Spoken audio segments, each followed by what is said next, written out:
কিছুই অতিরিক্ত ভালো নয়, হোক স্বার্থপরতা কিংবা ভালোবাসা। অতিরিক্ত স্বার্থপরতা মানুষকে ধ্বংসের দিকে নিয়ে যায়। হয়তো সাময়িকভাবে মনে সুখ লাগে, কিন্তু তা দীর্ঘস্থায়ী হয় না।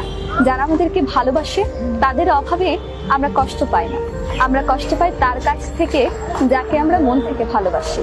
তার অভাবে মানুষের পক্ষে কাউকে পুরোপুরি ভুলে থাকা পসিবল না। হয়তো কয়েক মাস, কয়েক বছর, নয়তো কয়েক যুগ, তারপর হঠাৎ করেই আবার তাকে মনে পড়বে। হয়তো 60 বছর পরও হুমায়ুন ফরিদের মতো আক্ষেপ নিয়ে বলবে, আমি এখনো একটা মানুষকে অসম্ভব ভালোবাসি। মানসিক আঘাত হচ্ছে ঘুনো পোকার মতো, উপর থেকে বোঝা যায় না ভিতরে কতটা ক্ষত হয়ে গিয়েছে।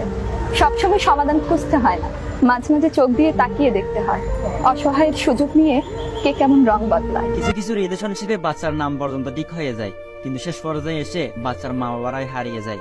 মানুষের উপরের কালো রং দেখে তাকে কখনো ঘৃণা করো না, হয়তো তার মধ্যে এমন কোনো গুণ আছে যা স্বর্ণের চেয়েও দামি। তুমি কতটা কষ্টে আছো সেটা কেউ দেখতে আসবে না, তুমি প্রাণ করে হেসে দেখো, সে হাসিতে হিংসা করার লোকের অভাব হবে না। নিজেকে ভালো রাখার দায়িত্ব নিজেকে নিতে হয়, কারণ খারাপ থাকলে কেউ ভালো রাখতে আসবে না। স্বপ্ন পালিয়ে যায় গুণ ভাঙলে, আর মানুষ পালিয়ে যায় স্বার্থ ফুরিয়ে গেলে। ভাঙ্গা বিশ্বাস আর ফেলে আসার সময় আর কোনোদিন ফিরে আসে না। রূপ দিয়ে তো সবাই নিজেকে সাজাতে পারে, যে গুণ আর চরিত্র দিয়ে নিজেকে সাজাতে পারে সে হচ্ছে আসল মানুষ।